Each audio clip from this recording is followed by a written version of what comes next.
There we go. Okay, Justine, go ahead. Right, my name's Justine Evans and I'm a naturopath and a nutritional therapist and a healer, and I refer to myself as a hormone alchemist, and I work specifically with reproductive well-being, and I integrate Western science with Eastern philosophy and traditional healing techniques. So I suppose I am a wise woman. Lovely, thank you, Justine. Cathy.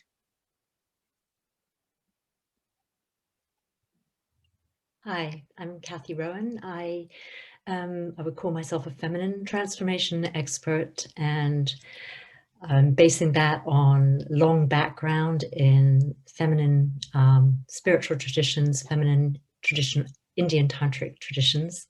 And as a result of study and practice of those traditions, I've given a lot of thought to the feminine, to patriarchy, and the topics that we're discussing tonight. So I'm looking forward to the discussion. Great, thank you, Cathy. And Sarah. Hi everybody, really pleased to be here this evening.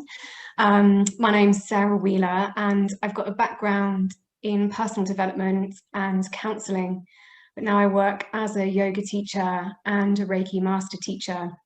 I'm also an author and an artist, and yeah, I consider myself an activist as well, particularly for women and people who are recovering from sexual violence. That's kind of my calling. Sometimes it takes a while to find it, and you find it through bizarre and challenging circumstances. So that's how I kind of came up on mine. Yeah, I'm just really delighted to be in this important conversation this evening. Thank you, ladies. That was a good introduction, I think. So I'm going to kick off with the first question. So why don't you tell me, how would you define patriarchy and what impact it's had on your life? So Sarah, let's start with you.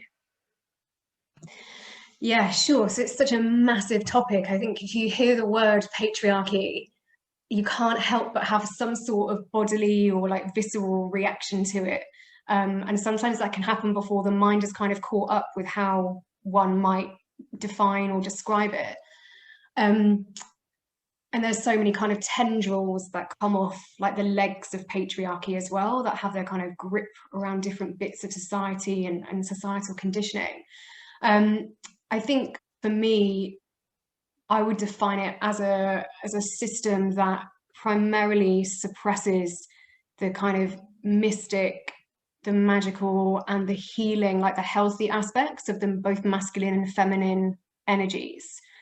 I think probably in the most popular sense, I think I agree with the fact that patriarchy is a method of control which is pretty much carried out on women, but men and people of different gender as well, however you identify. I don't think anybody really gets away unscathed or scot-free under the yeah, I guess the tyranny of patriarchy and the system as we've been brought up in the system.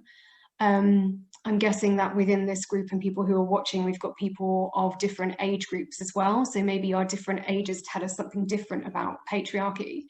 But yeah, I just think it's the suppression of anything which is to do with being embodied, like the connection and sovereignty of body, particularly the feminine body, the feminine sex organs. And however a person identifies gender-wise, there's some impact that patriarchy will be having upon that person, whether it's very obvious or more kind of intertwined within how society responds to that person and how that person is responded to in society. And then instead of kind of bringing in a real appreciation for the kind of wildness, the wisdom, the cyclic nature of women, those aspects get repressed with control and marginalization, all the isms, sexism, racism, classism. To me, those are all kind of the tendrils of patriarchy. as well. And then also inside that, I see it through the lens of this monster that we call rape culture as well, which is a massive aspect of patriarchy.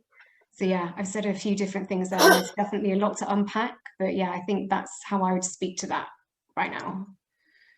Yeah, no, thank you for that. I really loved what you said about it's a system that suppresses the mystic and the magic and the healing, and I mean everything you said is like spot on. But that in particular, I've never thought of it in that way before. So that's just another little dimension for me.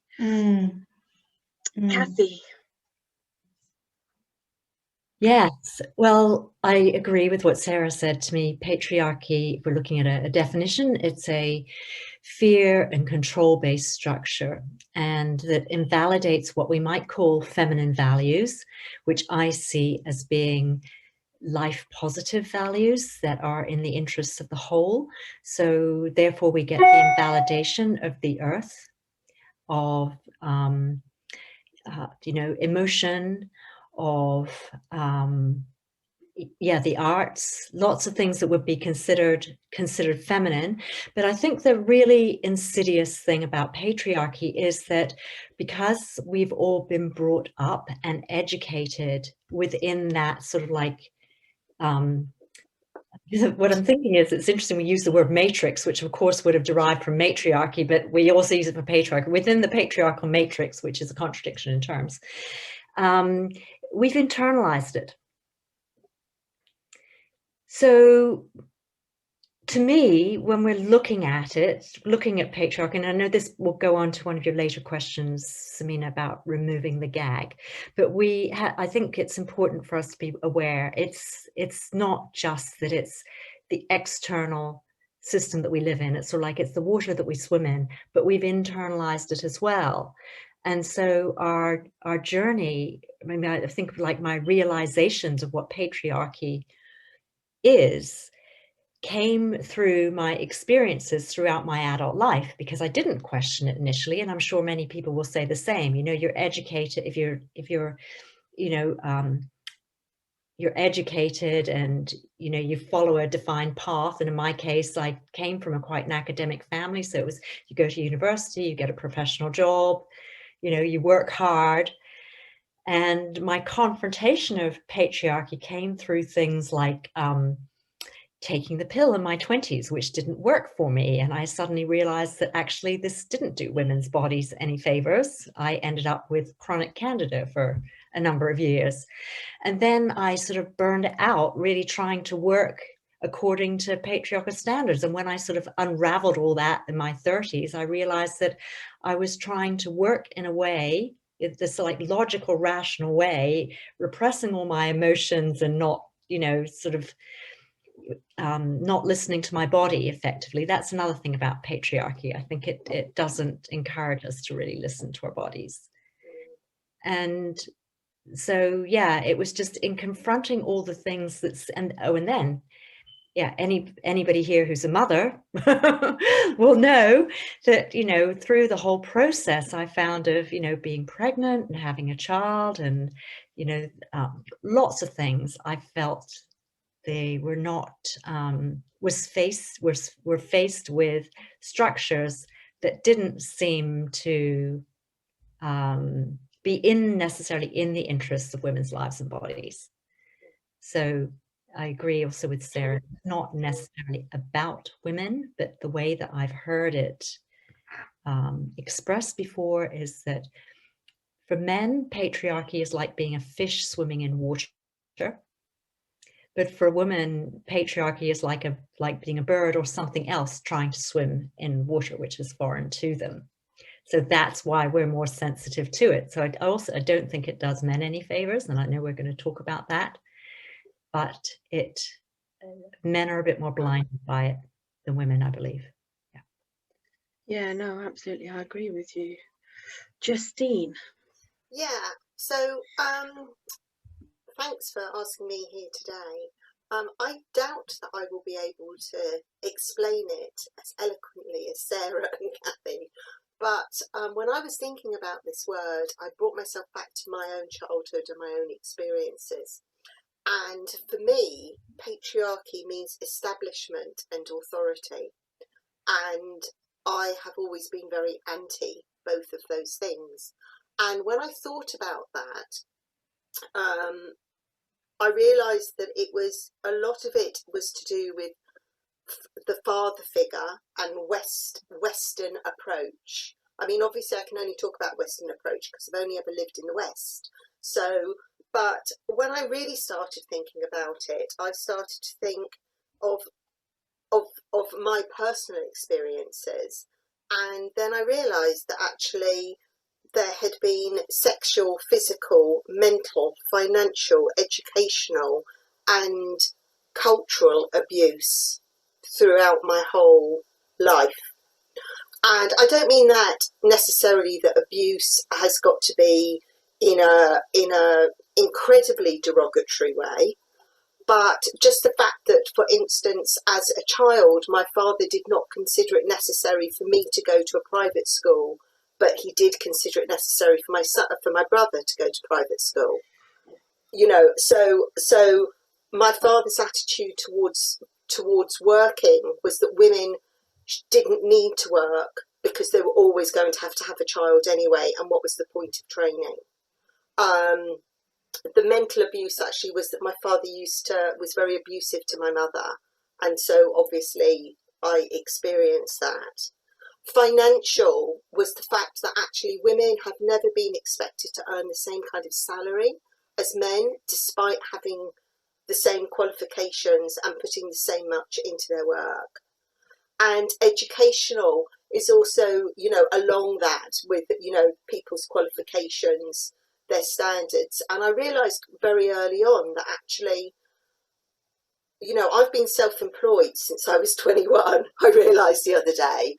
And I thought, yes, I can understand why. Because there have been periods when I have worked for other people, and actually like as PAs and stuff like that. And I also worked in the building profession for a while, and selling insulation, very exciting.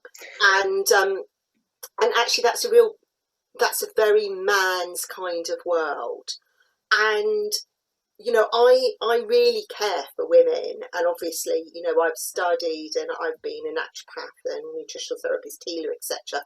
for this length of for 23 years now. But actually, for me to be able to manage that, I had to break out of that patriarchy. And even, for instance, when I became divorced from my children's father, everything was always about what was right for the man. It wasn't about what was right for me or what was right for my children. It was under the guise of what was right for my children. But it wasn't for my children's sake. It was for the man's sake. It was okay that, you know, if he pretended he couldn't afford to pay his support, but yet I was still expected to find that money. It was okay that he moved 100 miles away and therefore only wanted to see the children once a month or something if it suited his social life. But I was still expected to be able to work full time, have somebody to look after my children, even that involved somebody living in my house. And that was all set because it was okay for the man, but not okay for the woman. And I find it very refreshing now that actually I think that things have changed a lot in the last 10 years actually. But for me, that's what patriarchy is. It's almost like women have been gagged, and we had to I feel like I've had to fight to get out of those restraints and be able to be myself and actually be valued and respected. So that's what patriarchy is to me. And finally, I actually find it very, very disappointing when I look at some politicians who are female, how they're actually trying to remain in the patriarchy world rather than actually really trying to support humanity and make it balanced. And I find that very sad that I still see that with empowered women who still lean towards patriarchy rather than really being able to hold on to their femininity. Thank you, Justine. That was actually really interesting. It's really nice to sort of hear it from a real personal perspective of what you've gone through, because for me, it comes from a very personal place as well, sort of growing up in a very, very patriarchal culture and not necessarily realizing it, not having the words for that, but just knowing it wasn't right, and sort of just feeling like you're a black sheep or a rebel because you didn't.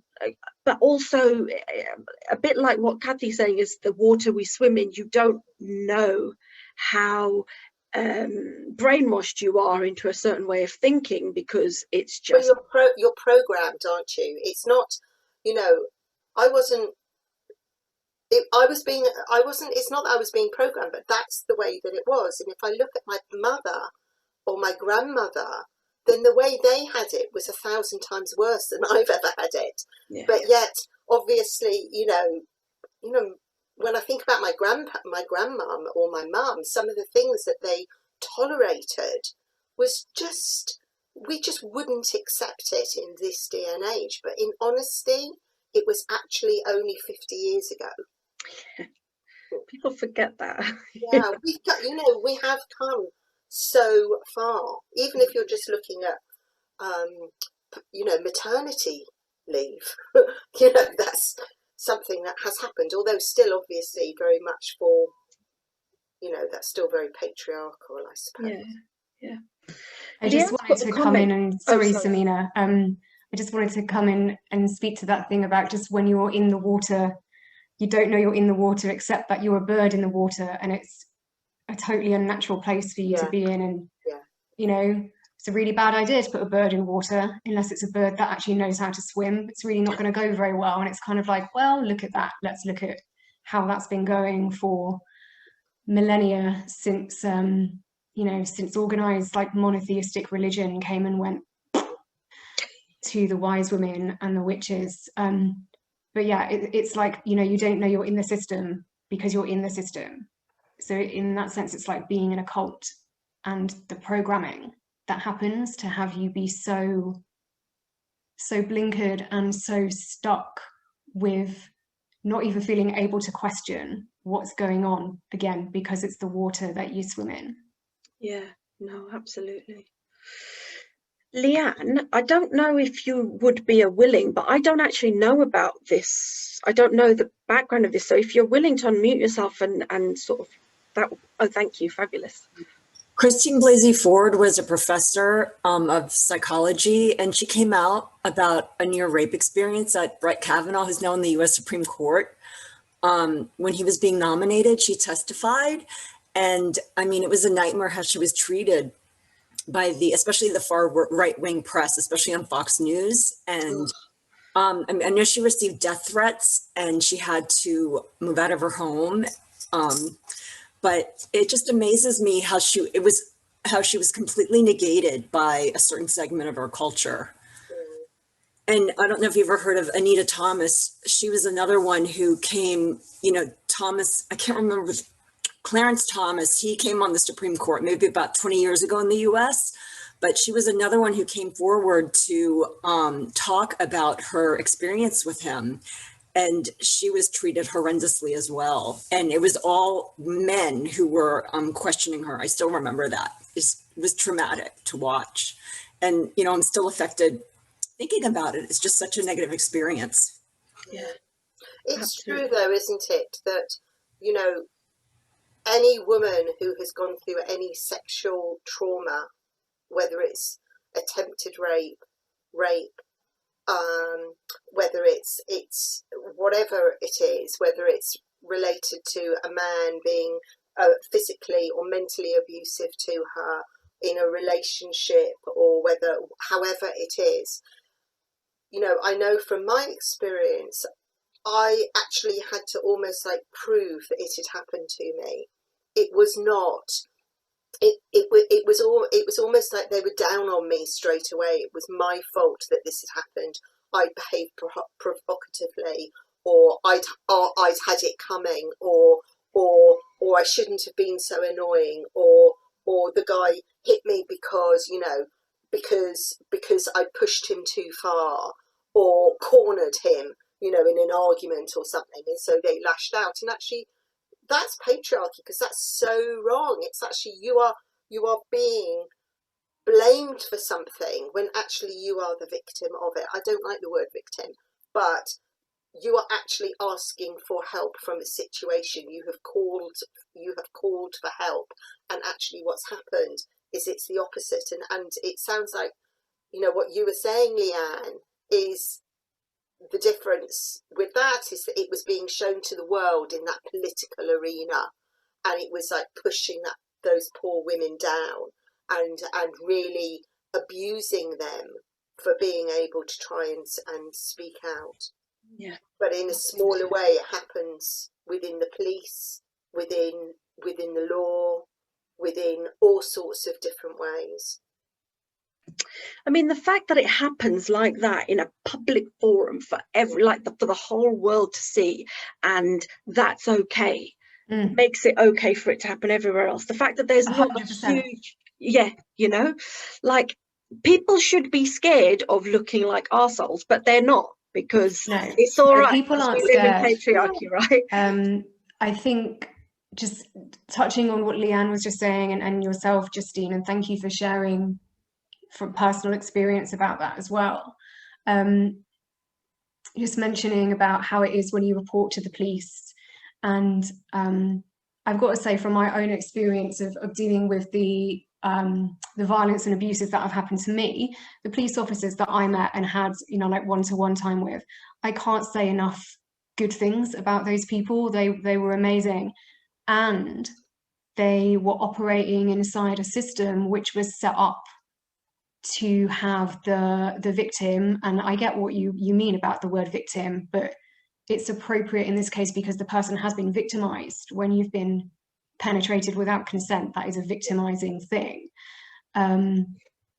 They were operating inside a system that is pretty much making it a free pass to abuse other people's bodies inside of patriarchy, and making yourself look worthy of actually taking the case further and getting the Crown Prosecution Service to say, yes, we think we can secure a conviction, because at the end of the day, they've got their own quotas that they need to keep up with. And if they don't think they can actually prosecute the case and get a outcome, like a guilty and this person will go to prison, or, you know, another outcome, they won't prosecute it. And it will always be left to the survivor to pick up the pieces of that. And then we see that with Christine Blasey Ford as well, and the other lady that Leanne mentioned, having to fight for your voice to be heard, and then putting yourself in the paradigm of patriarchy, which is so about the fight anyway, so about you versus me and me versus them, and good and bad and right and wrong. You're immediately sucked into this power play of, look, I just want my voice to be heard and I just want some justice.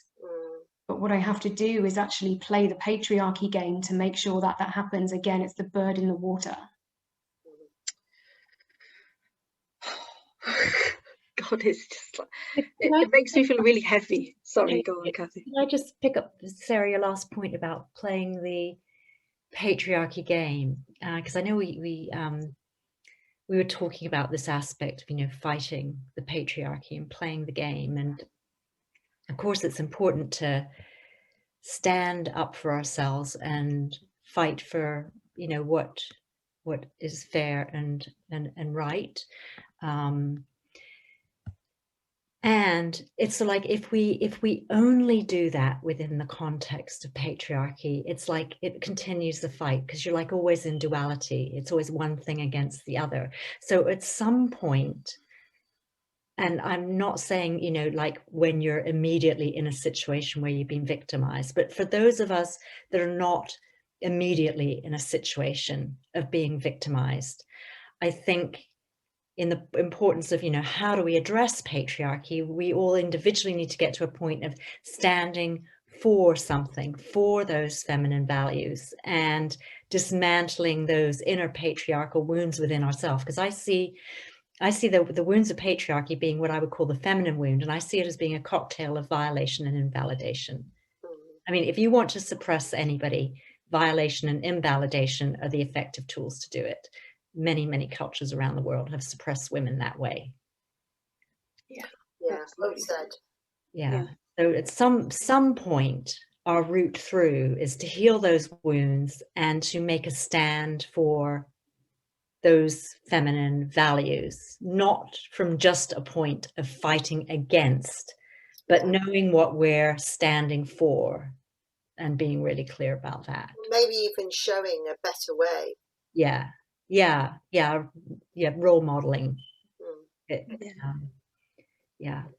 And I'd love to say about the role of the wise woman in that at some point. Yeah, no, absolutely. So I'm going to move on to our next question. So this is all around the actual title of our panel discussion today, and this was something actually inspired by one of Sarah's social media posts. I saw spitting out the gag of patriarchy, and I'd been wanting to do these panel discussions for a while, and I was like, oh my god, that's perfect. And I got in touch with her and we got talking. I was like, yeah, okay, let's do it. So I want to talk now about what does the term spitting out the gag of patriarchy mean to you. So Sarah, you start, as you were the inspiration of this. Oh yes, yeah, that was a that was a great post to write, and it wasn't one that I sat and wrote like straight off. Do you know what I mean? It wasn't like da, da, da, da, da, da, like this. I had to kind of go in there and come back out, and in there and come back out, kind of with my own wounds and healing that I've been doing. Totally what you said, Cathy, like don't make the writing just a fight about something. What is the energy that you want to actually embody with how you're writing that piece, and what did I want the reader to feel? And I wanted the reader to feel like they have some power, but also to start to uncover the places where they have got within the mindset of kind of suppressing themselves because of living in the paradigm of patriarchy. Yeah, so for me, spitting out the gag was actually an article that I wrote about 2020 and the response to the whole everything, that chunk that will just forever be known as that year, that 2020. But also examining within that some of the suppressions within what's been going on in 2020 and still now, that maps onto the suppression of women, like the witch burnings from many, many years ago, which is still yet to be recognized as an official genocide, from the burning times. You know, millions and millions and millions of men, women and children were killed because of their pagan, their healing beliefs, their earth-based religion beliefs that didn't fit with whatever religious status quo happened to be in power for that quite long period of time. It went on for about like 5 to 7 years. So spitting out the gag is actually looking into one's own life and being like, where have I gagged myself? And how have I kind of gagged other people? Because I don't think we're really taught to actually listen and hold space for other people's points of view and opinions without immediately getting dragged into I'm right and they're wrong, or that's good and that's bad. You know, the duality is ever present in patriarchy. And what do we need to reconcile within ourselves so that we can spit out our own metaphorical gag about the things that we want to talk about but have never dared speak of, about the oppressions that we've minimized, and we've minimized them ourselves for fear of speaking out and thinking, oh, it wasn't as bad as what happened to that other person. Well, it wasn't that bad that that person touched me in the workplace, and that just happens to everybody. How have we kind of, it's a horrible metaphor, but how have we cut our own tongues out? How have we pressed our own tongues down into our mouths, much like Samina, you mentioned it the other day when we spoke, the implement that was a torture implement called the skull's bridle. It was a big metal implement that was placed around, it's only used on women, by the way, funny that. It was placed around a woman's jaw to press the tongue down into her mouth and to almost like wire the jaw closed as well. and she'd be paraded around the town. This is in like Middle Ages, from about sort of the 1000s for about 20 years after then. Just basically to stop her speaking, to stop her being a scold, a nagging wife. Yeah, so I wanted to reflect on what is it that we have bridled ourselves with, how have we gagged ourselves, and what would it be like to take that gag off? And it needn't be like starting World War III. It would actually look like listening and compassion and space holding and the ability to be with other people's points of view that could be wildly different from your own, but to just be like, yeah, okay, I'm with you on that one. I can be shoulder to shoulder with this person and hear from their point of view, instead of having to be like, this is the right opinion and this is the wrong one. Yeah. Yeah, God, there's a lot in there. Thank you, Sarah. Welcome. Justine. Yeah, that was a lot in there. Yeah, I'm just thinking, my God. Yeah, so I made a few little notes, but I'm very less wordy, but probably more shallow. So I had some words which were equality, rebalance, fairness, egoless. And I think it's really about walking your talk, but without being violent or aggressive or with a lack of understanding. You're doing what's right for you and being your truth, and without expecting your ego to be involved with everything. With that, you don't have to be in charge of it. You don't have to be anything other than that, just that place, that person. I mean, obviously within my work, I talk a lot about sex. I talk a lot about about gynae issues. I talk a lot about, and men as well, sperm health and supporting the whole endocrine system and how stress impacts and all of those kind of things. And people they find it very difficult to talk about sometimes. In fact, in the main, they find it very difficult to talk about. So actually, with regard to gynecological health, I would like to really support women in being treated a lot better and in a far more nurturing and nourishing way, rather than the way that they are being treated within when they have problems with gynecological considerations, whether that is being put on the pill when they're 16, and that might be associated with the fact that actually the doctor needs to investigate the situation as to what the problem is, not just try and stamp on it, okay? Because much later these women come to me and they can't fall pregnant when they want to, or they're suffering with fibroids or endometriosis or something, all things that could have been dealt with years ago, but they were never listened to and supported because it's patriarchal, the way that science considers things.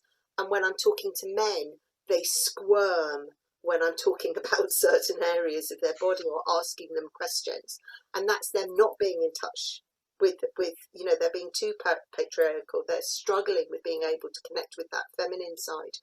And so for me, really spitting all of that out is just about being fair and equal and compassionate, and there are so many other words for it, but I just can't think of them right now. But no ego. Supportive, maybe. You know, it's funny that you put the sort of the slant, the gynae slant on it, because I've not thought of it like that. But there's lots in that. Just things like, you know, when they wanted to create a male pill, and they decided to scrap it because the side effects were too bad, and they're the exact side effects that women's pill, you know, and we've been taking it for years and years, right? And I stopped taking hormonal contraception a long time ago because I found out how bad it is for you, and the fact that even when you stop taking it, it can reduce your libido by however much percent permanently for the rest of your life, like not just while you're taking it, forever. And it's just shocking that we're not told this stuff. And why is it all right? Why is our health less important? Why is our libido less important? And also think about those implements that they use on your body. Think of those implements. I mean, you know, is it okay that you are having a corkscrew put up your vagina up to your cervix so that they can do a swab? Is there only a man would have designed that? You know, only a man would have designed that. Last time I went for a smear test, the nurse basically said exactly what you just said. She's like, "It's not right, this, is it?" And I was like, "No, not right. But look at that. Guess what?" Yeah, you're gonna have it done. Definitely spoke to it being the implements being designed by men, and if they had to have that, she used very uncertain terms, shoved somewhere, they'd have changed that a long time ago. Yeah, and it's, I mean, it is so true, and I can only really, you know, it's a bit like women. Women are always, well, not so much now, but within the last 5 years, that's only changed. But still, I see a lot more women than I do men in my clinic, because if a woman has a dry vagina, she blames it on herself. Yeah, it could be hormonal, but it could actually be to do with the way the guy is trying to have, you know, their intimacy and their relationship.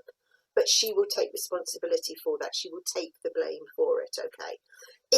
If a woman finds that they decide that they want to have a baby, it is always the woman who comes to me first and says, "I can't have a baby." It is always the woman who is investigated first.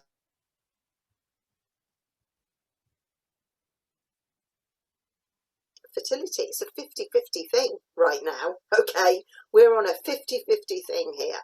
So, you know, even if a guy has erectile problems, it will be the woman, the partner, who will come to me about that. She will be the first port of call. I won't get a phone call from a guy first. I'll get a phone call from the woman, and she'll check me out to see whether I'm going to be suitable, whether she reckons her husband might talk to me, you know. So, and Cathy may have the same thing, you know, but it's very interesting that it is still very patriarchal, that whole thing, you know. It's okay for, when I think about my poor clients who've got fibroids or endometriosis or have had heavy periods, you know, their first port of call is either to give you some kind of coil to stop you having the period, put you on the pill, or why don't we just take out your whole womb and your uterus, okay? And you have to sign that when you go into the hospital. They would not do that to a guy. They wouldn't say, "You know what, you can't get an erection, so what we're going to do is we'll just take your balls off." They wouldn't do that. They would not do that. Excuse my, you know, straightness about these things, but it is absolutely true. It is true. That's why it's so funny. Like you literally cannot believe it. Like when someone says it, that it's so ridiculous to say, "Let's cut your balls off," but they say it to us all the time. Let's just whip that out, shall we? You know, we'll just take it out. And also, here's another thing. Now I'm really getting into it now. Okay, why is it that? And I don't need to know whether you do this or not. All right, this is just point of view. But women do not have pubes now, right? Why is it that they don't have pubes? I tell you why they don't have pubes. Because the porn industry doesn't want pubes. And so now young girls think they shouldn't have pubes. We have pubes for a reason, okay?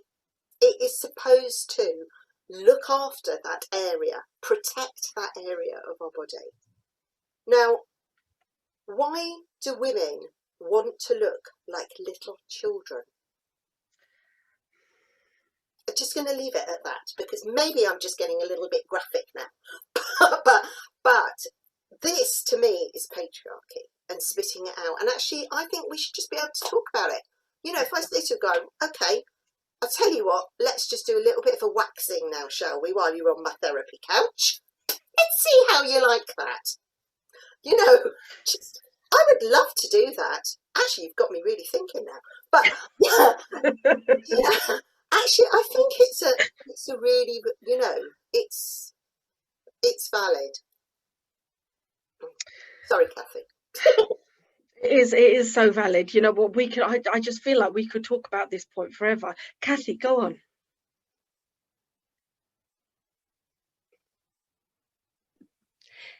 Yeah, I haven't really got much to add. I mean, both Sarah and Justine said so much. So the only thing I just add is that when we talk about removing the gag, it sort of implies, the fact there's a gag implies that we can't speak. So removing the gag to me is about what are the conditions needed that women can speak. And to me, it's about safety, an environment of safety, which we, you know, that point, you know, Leanne made about, you know, what has happened in American politics, you know, that woman was not in an environment of safety to speak out. I mean, she did it, but it wasn't an environment of safety. So it's certainly true that women can be empowered to speak out even when the environment isn't safe, as some very courageous women have done. That was a case in point.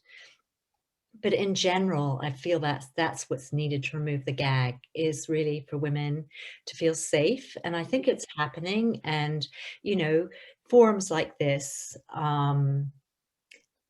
yeah, I mean, there are many places now where women can speak and gather. Things are changing and improving all of the time. And I think, you know, all the areas where anybody has been marginalized, it's still part of, you know, the patriarchal thinking, like the whole of the Black Lives Matter movement earlier this year. I would also see that as being part of patriarchy, and preceding that, Me Too, which is more the feminine thing.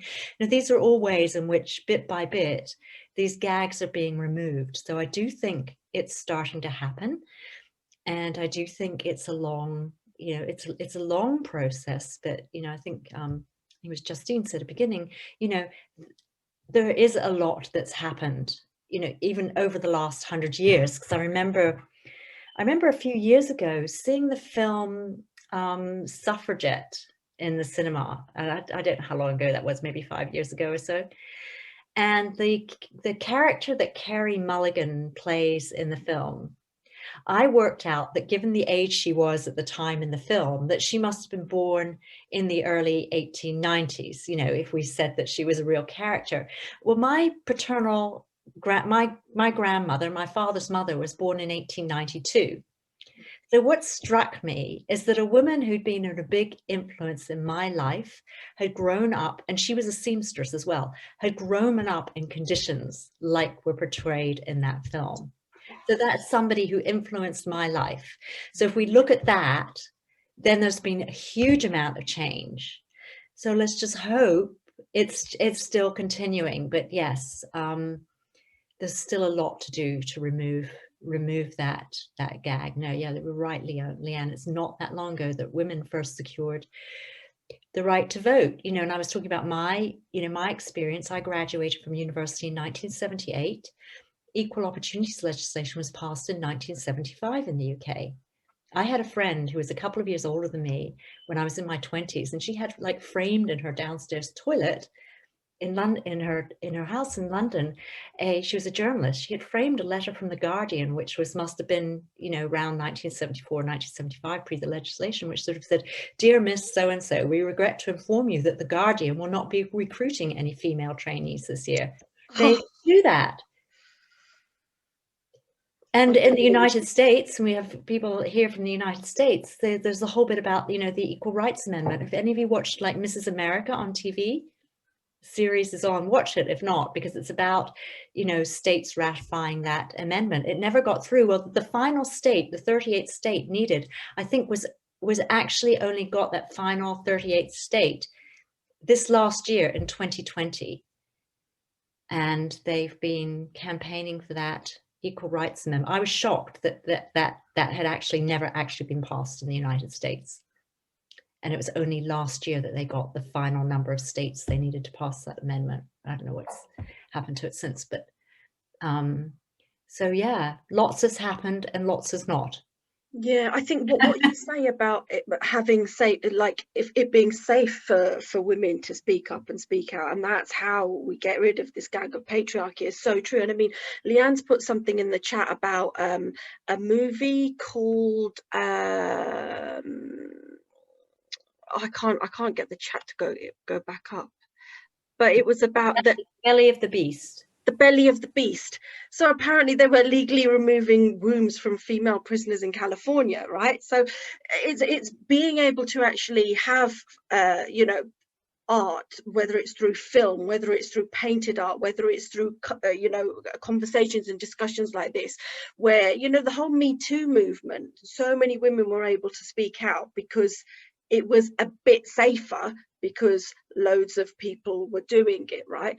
But how many of those people would have received threats, would have received all kinds of abuse online and stuff like that, even though there were a lot of them doing it, you know? And it is that you know, we're trying to create safe space, but we've got so far to go, because you still have people who want to make it unsafe to maintain the status quo. It's just like it is a real, like, this, you forget how much work there's still to be done, because, you know, we stand on the shoulders of giants with women like the suffragettes and people who have done so much for us, right? But we still do. There are women still doing loads today. Absolutely. And if you think about it, you know, if you think about the Masons, and also if you go into the culture, different cultures, how men are treated differently from women. But, you know, if we were able to spit that all out immediately, would that be too much for men to be able to accept and take on board?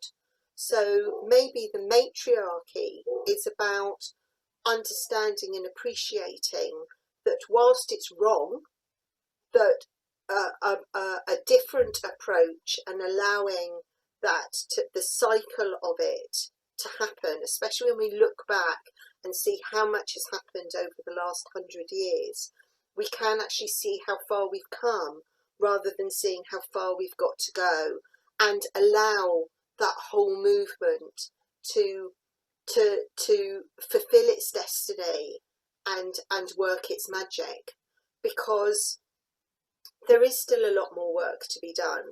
But I don't know if the Masons are still going. I've got absolutely no idea. But, you know, there definitely will be other groups, patriarchal groups, that have got to or will disperse at the time that is right for them. Because even just, you know, it isn't that long ago, maybe 5 years ago or 10 years ago, you could probably, you know, we'll each be able to look at something within our own families where we could see that we might have thought something was appropriate at that time.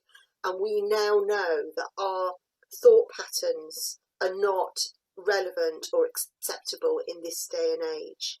And that's more matriarchy, when we recognise that and we're sorry for it and we can move on. And patriarchy isn't like that. That's the opposite of it.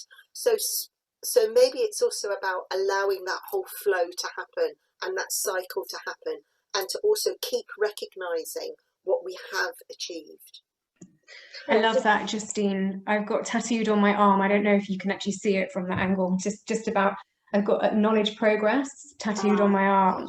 And that was the best advice that I ever had in my life. That was advice / guidance that I was given when I, like, basically when I said yes to getting better from anorexia, and I was like, I'm going to choose my life, and I'm going to look how far I've come, you know. And that it really is the way of the feminine, of being like, look at what we have got, and let's remind ourselves of that all the time, because exactly as you just said, you know, like going, look at what there's lacking, That's the patriarchal model of nothing's ever enough. And by no means like how things are in the world of enoughness isn't enough, that there's not more being done for women and any victims of sexual violence. There's not enough being done about a million different things, but there are huge progresses that have happened that Cathy's spoken to as well. And that letter from the Guardian in the ladies' toilet, I mean, look, since then, look how far we've come, and we'll continue to go, and it will roll out in a pace that is right, that the mother, the goddess, wants it to roll out at. Yeah, so true. So the next thing I wanted to talk about was the fact that, okay, so we can all make a difference in the fight against patriarchy, and as individuals, how do you make a difference? And I wanted to go to Cathy first on this one, because I know she's got a really interesting point. So Cathy, could you go ahead with that?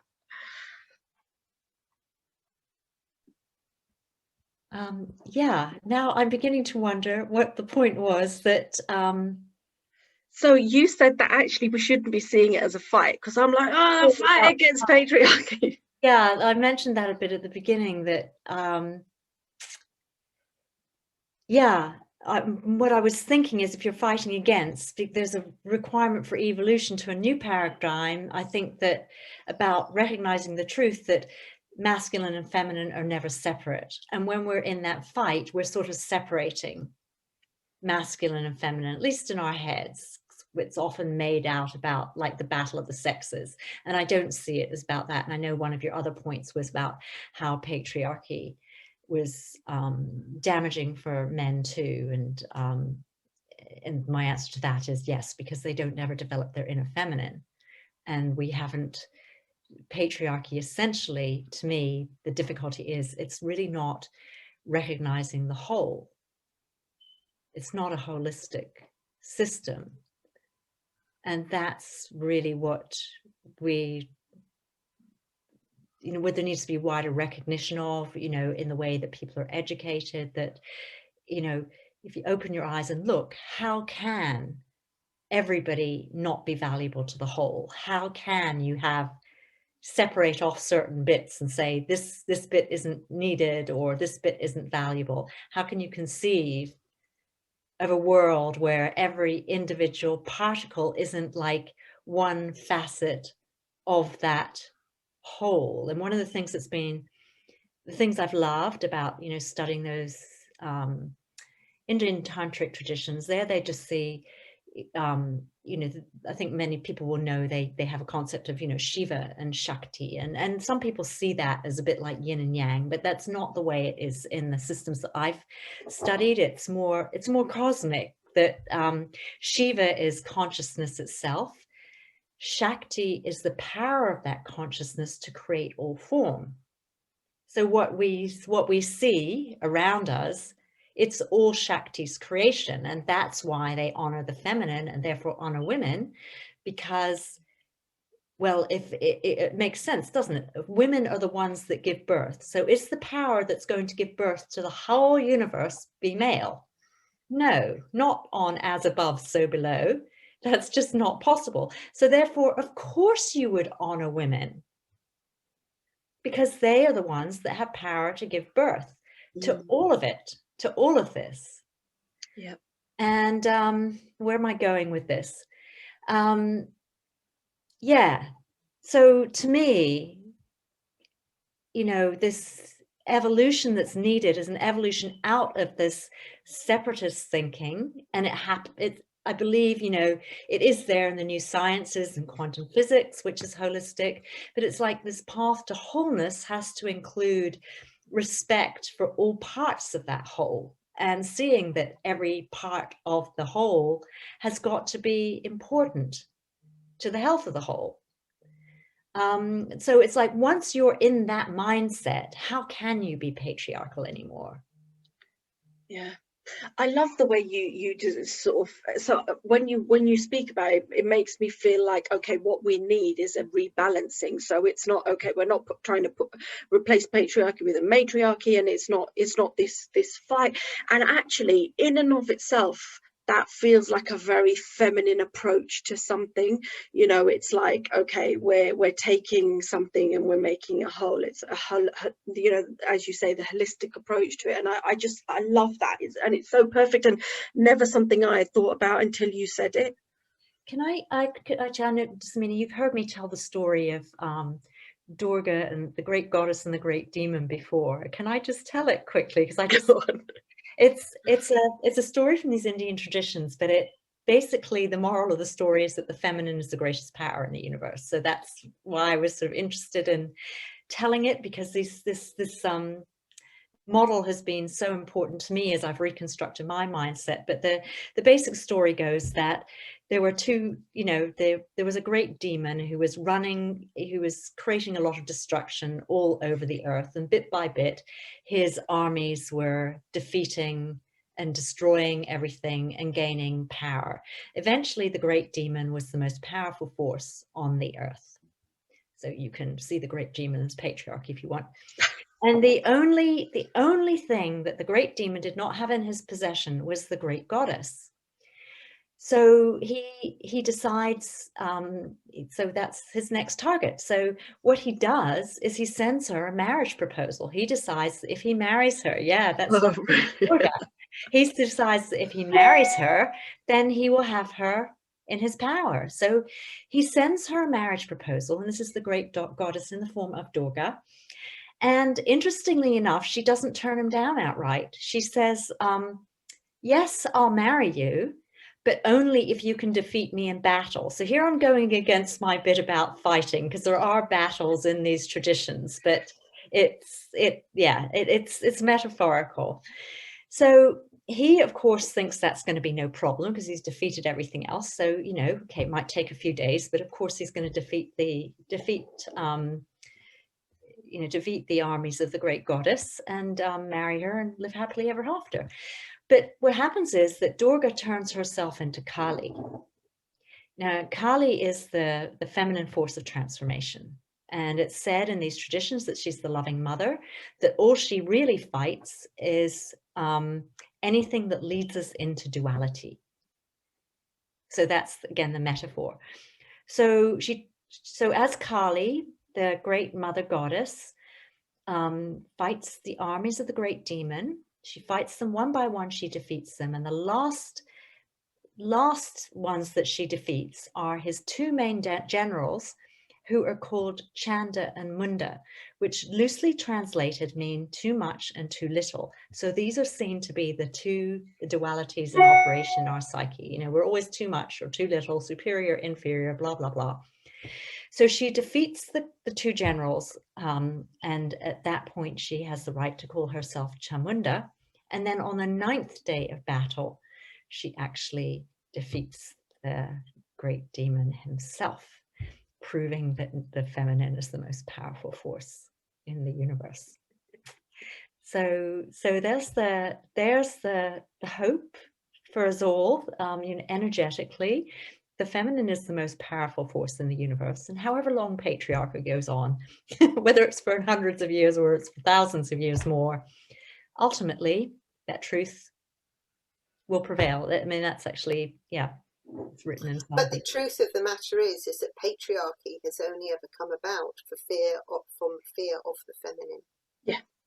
Yeah, and possibly as well in the past in matriarchal times, you know, there was still duality, there was still shadow sides of it, and at the end of one cycle you often get the more shadowy sides, because the extreme of anything turns into its opposite according to the laws of yin and yang. So when you get the real extremes, the shadow stuff, it would then flip. So it's still about being in duality, this patriarchy, matriarchy, but the feminine is it's not about feminine versus masculine. The feminine is a transformational force that leads us to non-duality, which is where there's feminine and masculine are equal. So that's exactly where we need to go then, isn't it? We need to be the transformation.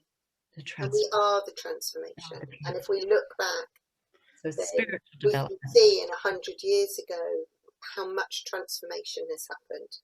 So really, it is really about really acknowledging that, isn't it? And knowing that's giving us the strength to continue and to bring our children up and those who are part of our family to feel exactly the same way, and to be brought up with that philosophy and understanding. Yeah. It's our role, isn't it? That's our role to do that. Yeah, where I'm thinking the shift is coming is that it seems to me that, okay, the initial part of the equality movement, we could say like the first 100 years, if we go back to those days of the suffragettes, like the initial bit was in duality. We had to fight for, women fought for their rights within duality. So they fought for equality within patriarchy. But now, once we've got a certain amount of equality in patriarchy, we can see that that's still not enough. We're still gagged, if we want to use those terms. That's when we can now start to see, actually, it's not just about equality within the existing paradigm, within patriarchy. What's needed now is evolution to a new paradigm where masculine and feminine are equal. I wanted to speak to what you were saying, Cathy, about the two generals or the two demons, too much and not enough. And I love that story. And the two demons feature in one of the stories or the legends about goddess Yoga Nidra as well. So yeah, love all of that. But coming back to the too much and the not enough, I think if we kind of bring all of the question about what can we do in the fight against patriarchy, or the sort of how to deal with things as they are now in the kind of three-dimensional world in our daily lives, I like to think of people starting to have a sort of inner dialogue or conversation with themselves, be that through their meditation, their yoga practice, their journaling. Definitely the space of Yoga Nidra, which is a practice about dissolving layers of pretense, the facades, the masks that we put on to try and make ourselves be some other way than how we are, to try and survive that we have these negative views of ourselves, these negative kind of neural pathways, some might say, and in the yoga tradition it's called vasana. We try and avoid our negative vasana, and a lot of negative vasana stems from that place, that fear of being perceived as too much or not enough. So all the time, and I think this is true no matter the person's gender. Obviously, I can only speak as a person who identifies as a woman, but that swing, that pendulum swing of, today I feel like I'm too much because I did this thing and I shouldn't have opened my mouth and said this thing to this person, but if I didn't say it, then I wouldn't have done enough in that meeting at work, so I should have also opened my mouth. But no, but if I do that again, I'd always be known as the person who speaks too much in the meeting. So this back and forth, push me, pull you, all the time of too much and not enough. And I think when we start to break away, and breaking away starts with examining and being really nice to ourselves about where we do have those layers of conditioning, where we do have those facades, because there's nothing bad. We haven't done anything wrong by having those layers of too much and not enough, and the concerns about that. But we can't kind of reconcile with ourselves until we show ourselves compassion enough to actually recognize them and heal our way through. And, you know, tons of people with various different healing modalities to help with that as well. So yeah, I thought about that as that's how we can kind of fight against patriarchy as well. Yeah, and maybe it's about also like me repositioning or rewording that question to be, well, how do we contribute to the rebalancing that's required, and how do you do that within your work and stuff like that? So I don't know, Justine, if you want to. Well, I think that we are rebalancing it, because we're all, everyone who's here is aware of it, and so therefore we are rebalancing it, and that's the best that we can do, and that's all we need to do is to recognize what needs to be done and can be done, or even not even needs to be done, but recognize that the movement is moving on and the evolution is happening, and to also have a better understanding as to what it really means, very much so. What I've been taken away from this is not fighting. It's not the fight, it's the understanding and the recognizing that things are changing. And so that's for me, and bringing up my children and bringing up my family and being with my friends and all of those kind of things. I hope that we would all feel exactly the same way. So yeah, I think that's it's just about following the path, but following the path with truth and honesty and understanding. Yeah, absolutely. So let's move on now then to how we can raise strong girls in a patriarchal society, and also an exploration of what we define to be a strong girl or a strong woman. So if we start with you, Sarah. Okay, such a juicy question. It was really coincidental. I started writing an article today, and I'm sure it will work its way into my book at some point in the Rubik's Cube, that is my book, about how I used to go to the Brownies as part of the Girl Guiding Association. And I loved it. I loved it. It was Thursday night. It was my favourite night of the week because my best friend would come round, we'd eat chips, and then go to Brownies at the local church hall. And I don't regret that I went for a second, and I know that my mum and dad did send me with the best of intentions, and I was an only child, still am, so it was really healthy for me to go and have those social connections with people. But examining things within the topic of writing, just exploring stuff, there was some really shady things that were said at the Brownies, and the shady things that you have to say as part of your Brownie guide and girl guiding promise, and within this thing that they call the guiding law. So one of the things that I had to promise in front of the entire bunch of people at age 7 when I first went was that I promised to love my God and serve my queen and country. But the bit that always stuck with me from being a small child, and it's played out again and again and again in my life with various levels of success and non-success, was to promise to always put others before myself. Oh, wow. Yeah, exactly, right? So I remembered that statement from the Brownie Guide promise after giving myself Reiki, and it was just like it was written in front of my eyes. And I was like, whoa, I need to write about this. So I actually don't think it's healthy to tell girls to put other people before themselves. And I don't know whether that sounds like a radical thing to say, because I'm not saying you shouldn't be kind or empathic, compassionate, or just patient, you know, with people. Completely, we should be those ways, but never, ever, ever at the expense of ourselves.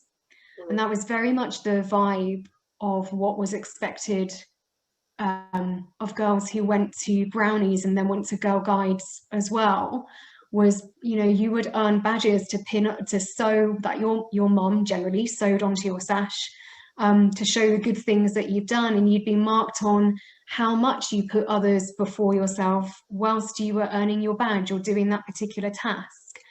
So I think that's a damaging statement to teach people, particularly girls who have throughout history been of the subservient position anyway, thanks to our friend patriarchy.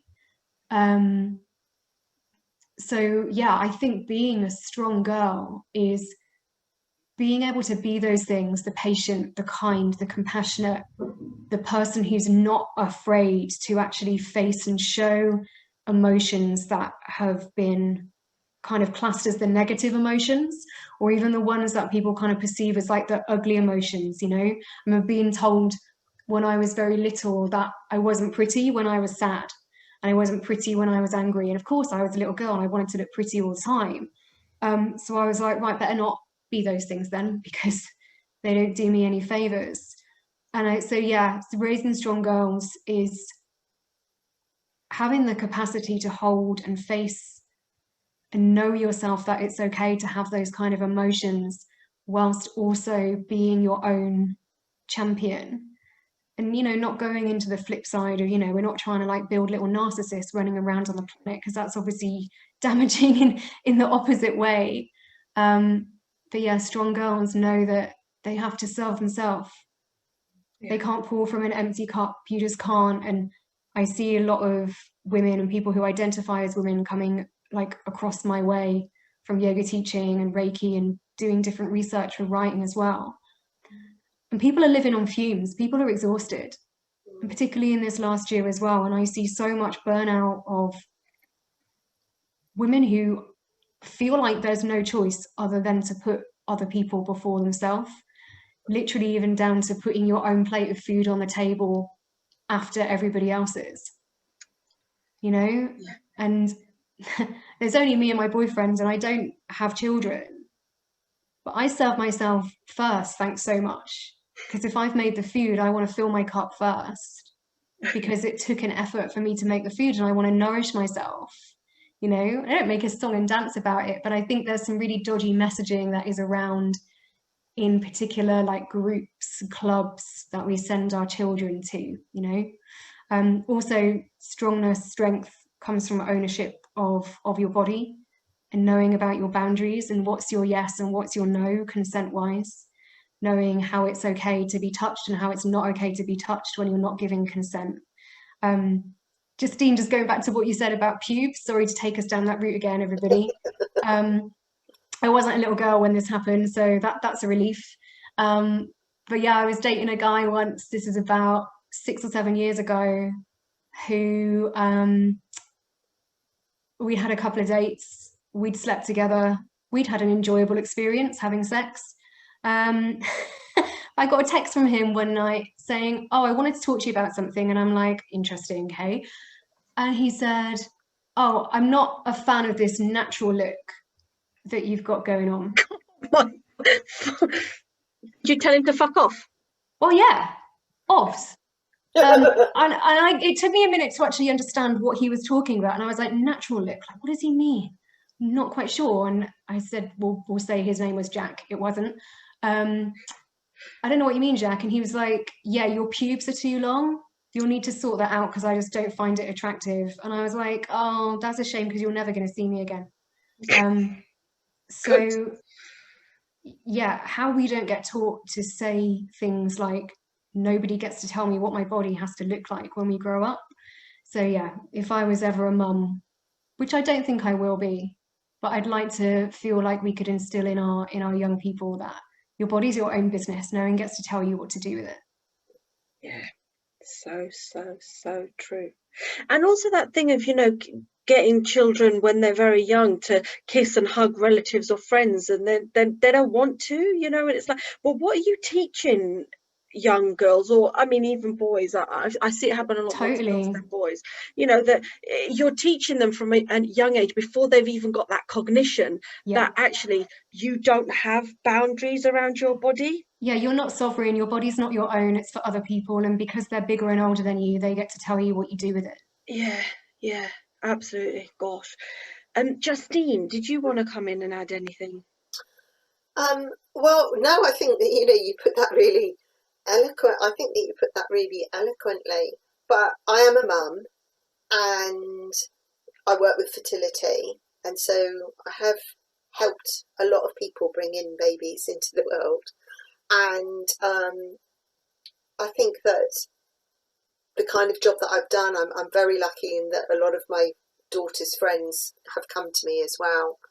And what I really notice is how girls now are very empowered in the fact they want equality, but they are also very vulnerable about how they look, and they all want to look like a model all of the time, and they feel that it's wrong that if they don't look like that, and it is obsessive and unhealthy. And I think a lot of media is associated with that, which is very, I don't know, maybe it's patriarchal, it probably is. But that whole look, how everyone has to look perfect and be perfect. And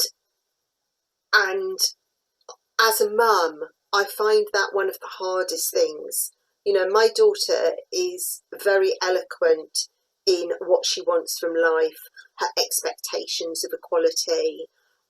She has her own opinions. She takes self-responsibility for her actions. But there is that part of her and a lot of her friends that still want to look and be this perfect woman. If they think they've put on an ounce, they want to have it away. You know, I remember some of her friends in their, you know, at 17, 18, having their boobs done. I think that is horrendous. I think it is horrendous. We're not even womanly formed at that stage, a lot I of was us. going to say, you're not finished growing yet. They were able to do it. You know, I've got other clients who are in their early 20s, and they are having their lips filled. They're having, and also women in their, you know, in their 30s who are absolutely stunning, who are having a lot of work done to their face, and it does concern me. You know, it's right, everyone has the right to do whatever the hell they want, but why are they doing it? And that I would really love, as a mum, to bring my daughter up to be able to make her own decisions, not on the basis of what somebody wants her to look like, but on how she wants to look and why she wants to look that way. And, you know, I have a son as well, and my children are like chalk and cheese. My son is somebody who basically is do you know Scooby-Doo? Mm. Right. Well, my son is like, who was Scooby-Doo's best friend? The guy with the long beard and the long hair. Shaggy. Shaggy. Okay. Yeah. So Brilliant. my son is Shaggy, and my daughter is the complete opposite. My son likes all retro stuff, and my daughter likes everything modern. My son doesn't really like to, you know, he's his own person. My daughter is like the biggest party animal in the world that she could possibly be. She's like in event management and all that thing, right? Okay. So they're like the two extremes, and I think, my God, how did I do that? You know, single mum. How they both came out, you know. But the point I'm trying to make is, I think that as a girl, my daughter is struggling more with feeling empowered about being herself than my son. She's more influenced by stuff than my son is, and I would really like it for it to be equal. Yeah, absolutely. Cathy, so do you want to go ahead? So after Cathy, we're going to open up for questions or comments, and we'll stop the recording when we do that. So Cathy, do you have anything to add to that? Well, I'll just be really quick, and really it's just endorsing what Sarah and Justine have said. So yeah, I agree, particularly with regard to bringing girls up with strong boundaries. I mean, I know in my family, I was not brought up with strong boundaries. I was not allowed to have them. And part of that was a generational thing. You know, children should be seen and not heard, not being allowed to get angry. You know, Sarah mentioned the, you know, having to put other people first. You know, I was brought up to be a people pleaser, basically. And that doesn't happen in every family, but it happened in a lot. There are a lot of women who are brought up, have in the past, have been brought up to be people pleasers. So I didn't think I learned what a boundary was until I started seeing a therapist when I was in my 30s. You know, that's late to know what a boundary was. Hopefully in modern generations, little girls know what a boundary is when they're very much younger. And certainly I also have a daughter. Certainly one of the things that I wanted to be very careful about was not stamping on or invalidating her no when she said no, because I had not been allowed to say no to anything.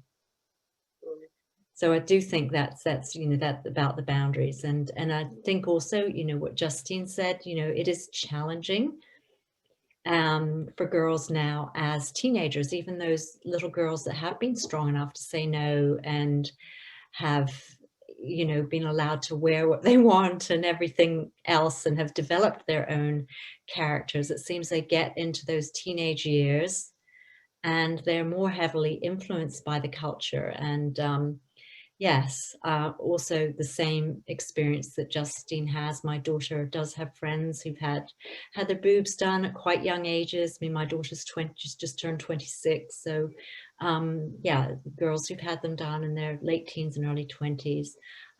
My daughter's a makeup artist. She has had lip filler.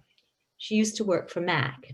They were told, MAC didn't pay for them to have their lips filled, but they were encouraged to do it because MAC sold more lipsticks when they makeup artists had their lips done. Wow. Yes. So they all had their lips done. And so the company didn't pay for it. But it's the Kardashian era, as I think of it. It's the, yeah, all trying to look like a Kardashian.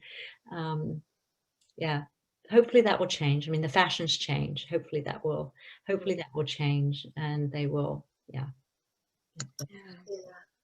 I mean, I was brought up as a people pleaser, but it's interesting actually, because as a child, I was always brought up to be a people pleaser and always rebelled. But as an adult, I am the biggest people pleaser. So how does that work? Maybe naturally I am a people pleaser and I just want to mother them and all of that, but not when I'm told to. This is another subject, but just to put in there, I think this, because I'm a natural giver, but the way that I look at it now, there's a difference between being a giver and being a people pleaser. And that's what I've been trying to have, you know, yeah, that's a good point. Because I am a natural giver. And that for those of us that are natural givers, that are easier to train into being people pleasers, no doubt. Maybe I'm just a people pleaser within my family environment. Now you've said that. Ah, interesting. But I'm a natural giver in my work. But maybe I think, yeah, maybe that's it. Maybe natural helper, somebody. Yeah.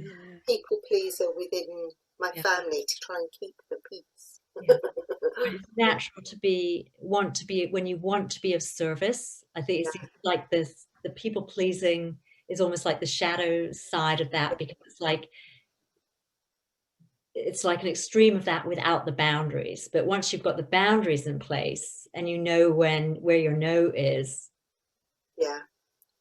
that's really what's the important thing, is where your no is, where you're being taken advantage of, or I mean, Christine has just put something really interesting in the chat, that, you know, it's a natural helper who's calling us to help others, you know, like, so it's true for all three of you actually, that sometimes it can get blurred between, you do have this natural calling to help, without knowing where the line is. Absolutely. Very much so. And being a natural helper, and also just a really definite empath as well. Yeah. It's like a constant, like, being a sponge, giving it back, being a sponge, giving it back, circle of protection, what's mine, what's not mine, oh my God, I'm not entirely sure, that. And it's way easier for me now, but like when I first started to get to know, was first doing like counseling courses and stuff, that was one of the ladies in the chat was saying, I just did not know what boundaries were. No one had ever taught me. And then a lot of things about my life started to make sense, about things that had, you know, not necessarily gone so well, because I didn't know that I could say no, or I didn't know that actually that's that person's business, what they're doing, and you don't have to go and save them from their self. And, you know, I'm sure we can resonate with those kind of stories. Yeah. No, definitely. So what I'm going to do is I'm just going to open up for question and comment from everyone who's listening. So I'm going to stop the recording here. For people who are watching the recording, I'm going to put links to Justine, Cathy and Sarah's websites. So if you want to get in touch with them or find out a little bit more about what they do, then go ahead and just check out the links.